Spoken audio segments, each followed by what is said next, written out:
Bien, alors, chers élèves, nous allons continuer au niveau des alcools et polyalcools. Aujourd'hui, le titre de la leçon, c'est « Quelques réactions des alcools ». Nous allons parler de l'action du sodium sur un alcool. L'action du sodium sur un alcool conduit à la formation d'un alcoolate de sodium et un dégagement d'hydrogène. Alors, nous pouvons traduire cela par la réaction suivante. ROH, ça c'est l'alcool, plus le sodium, donc le sodium va remplacer l'hydrogène qui va se dégager. On obtient RONA plus un demi de H2.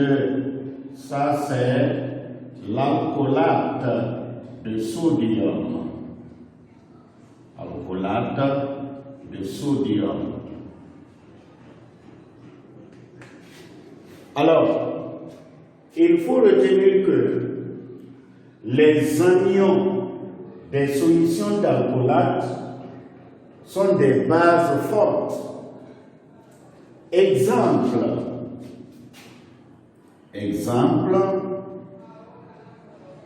je prends l'éthanol ou l'alcool éthylique plus le sodium qui donne C2H5 ONA plus un demi de H2. Ça c'est éthanolate de sodium. Éthanolate de sodium. Alors, l'anion de l'éthanolate de sodium est une base forte. C2H5 au moins est une base forte.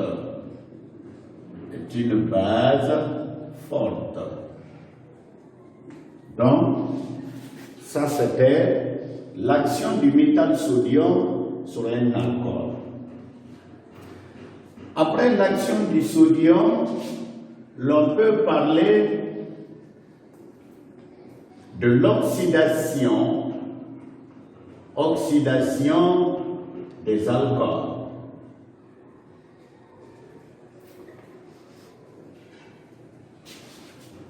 En réalité, on a deux types d'oxydation. Il y a l'oxydation ménagée des alcools et l'oxydation non ménagée des alcools. L'oxydation non ménagée des alcools, c'est ce que nous appelons la combustion. L'oxydation non ménagée est une oxydation qui détruit la chaîne carbonée. Donc, alors, la combustion complète d'un monoalcool saturé donne comme produit le dioxyde de carbone et l'eau. Donc, avec la combustion, on obtient le dioxyde de carbone et l'eau. On peut écrire l'équation de combustion complète générale d'un monoalcool saturé en fonction de N. Alors je prends CN H2N plus 2O. Ça c'est la formule brute d'un monoalcool saturé qui parle de combustion, parle de la présence de l'oxygène de l'air plus O2. C'est bien sûr la combustion complète. Alors on obtient le dioxyde de carbone, le CO2 plus de l'eau. Nous allons équilibrer cette réaction en fonction de N. Au premier membre, on a un atome de carbone, Et au second membre, on a un seul atome de carbone. On multiplie le CO2 par le coefficient N. Au premier membre, on a 2N plus 2 atomes d'hydrogène. Et au second membre, on a seulement 2 atomes d'hydrogène. On multiplie la molécule d'eau par le coefficient N plus 1. Parce que N plus 1 fois 2, c'est 2N plus 2. Il nous reste l'oxygène. Pour équilibrer une réaction de combustion au point de vue oxygène, on commence toujours par le second membre de l'équation et on termine par le premier membre. Je vais compter le nombre total d'atomes d'oxygène au second membre.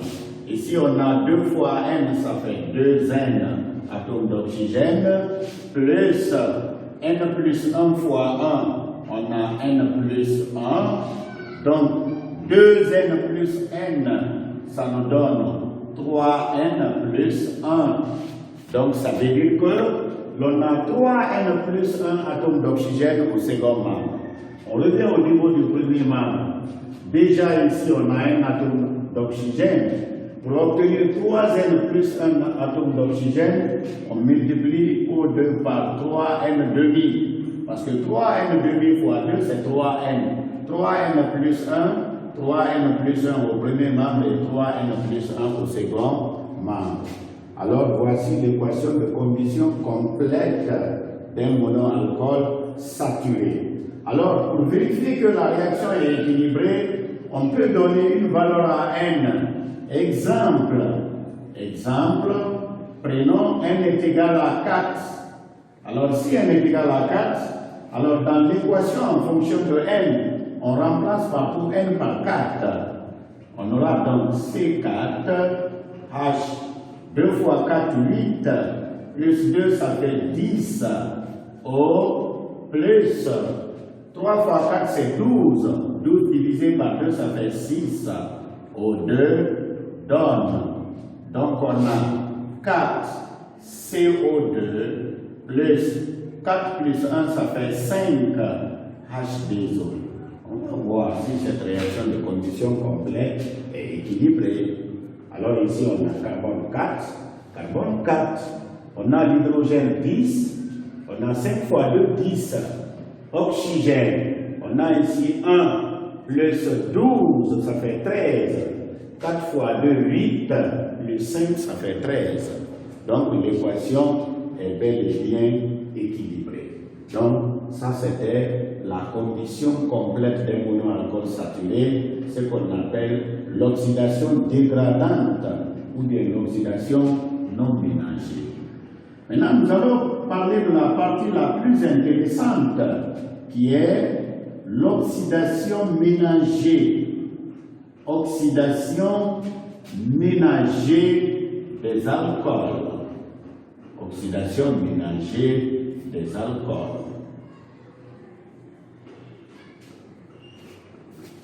Alors, qu'est-ce qu'une oxydation ménagée? Une oxydation ménagée, c'est une oxydation qui ne détruit pas la chaîne carbonée, qui n'affecte pas la chaîne carbonée. Alors, l'oxydation ménagée des alcools nous permet même de différencier les 3 classes d'alcool. Nous allons parler de l'oxydation ménagée des alcools primaires, l'oxydation ménagée des alcools secondaires et l'oxydation ménagée des alcools tertiaires. Alors, je vais commencer par l'alcool primaire. Alcool primaire. Alors, la leçon précédente, l'on avait défini ce que c'est qu'un alcool primaire. On a dit qu'un alcool est primaire lorsque le carbone fonctionnel est lié à 2 atomes d'hydrogène. Ça, c'est la formule générale d'un monoalcool primaire. Alors, au niveau de l'oxydation ménagée, on peut utiliser l'oxygène de l'air comme on peut utiliser des oxydants énergétiques. Alors, avec l'oxygène de l'air,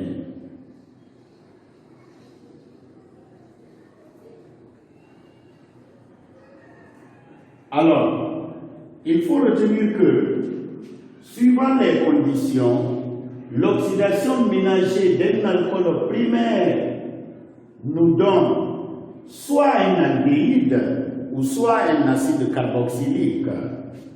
J'écris l'oxydation ménagée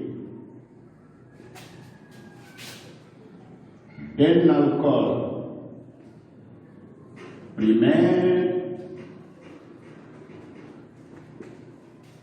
fournit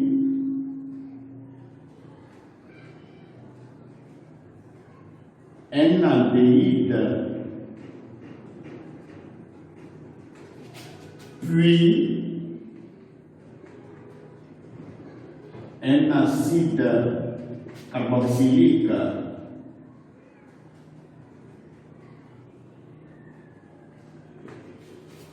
Alors, si l'oxydant est en défaut, si l'oxydant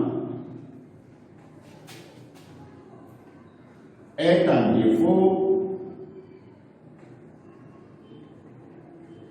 virgule, on obtient l'aldéhyde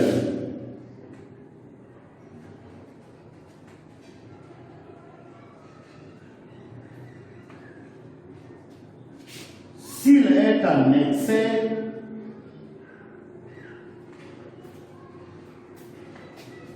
virgule, on obtient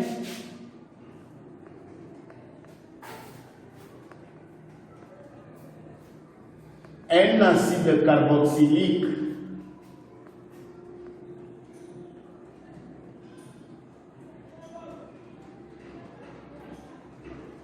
bien. On peut traduire cela par des réactions générales. Je prends CH2 OH plus l'oxygène de l'air.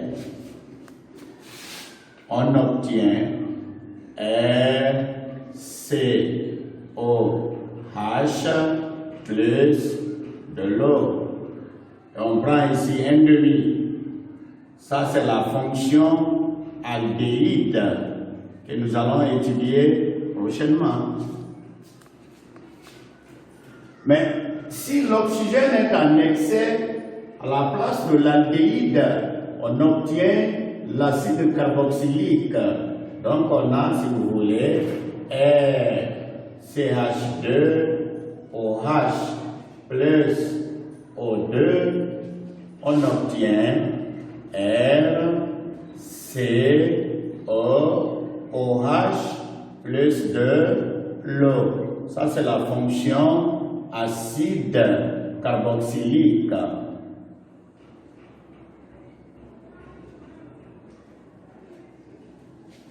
Donc, suivant les cas, l'oxydation ménagée d'un alcool primaire nous donne soit un aldéhyde ou soit un acide carboxylique. Après l'alcool primaire, nous avons l'alcool secondaire. RCHOH R'. Il faut retenir que l'oxydation ménagée d'un alcool secondaire fournit uniquement une cétone. On obtient uniquement une cétone. Et on peut traduire cela par la réaction. Donc j'écris l'oxydation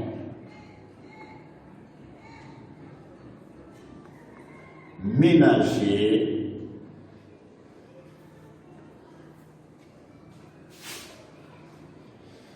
d'un alcool secondaire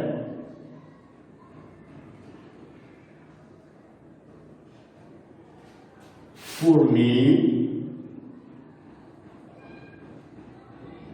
uniquement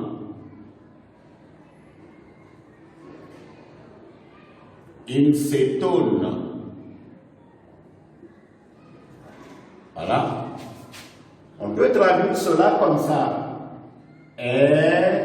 CH, OH, R' plus l'oxygène. On obtient. Alors, comment on obtient la cétone?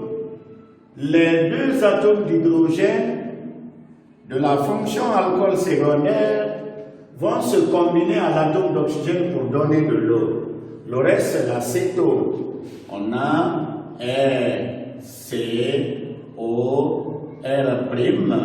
plus de l'eau. Ça, c'est la fonction cétone. Alors, après l'alcool secondaire, alcool tertiaire.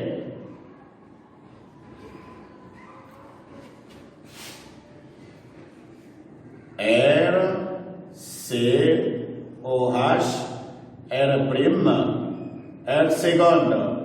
Alors, à la température ordinaire, les alcools tertiaires ne subissent pas l'oxydation ménagère. Donc, avec l'alcool tertiaire, pas d'oxydation ménagère.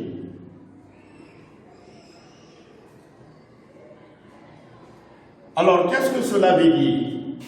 Cela veut dire que l'oxydation ménagère des classes d'alcool nous permet de les différencier, de les distinguer. Au cours d'un exercice de chimie organique, lorsqu'on vous dit que l'oxydation ménagère de l'alcool donne un acide carboxylique, ne vous posez pas de questions, vous avez affaire à un alcool primaire. Lorsqu'on vous dit que l'oxydation donne une cétone, ne vous posez pas de questions, vous avez affaire à un alcool secondaire. Alors, comme remarque,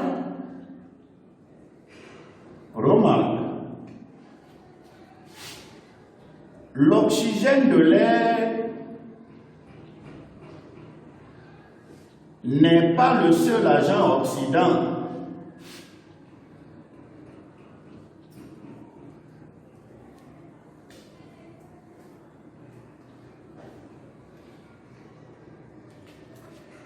Il existe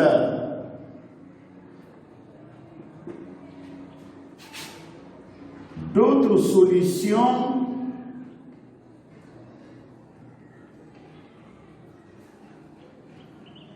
oxydantes,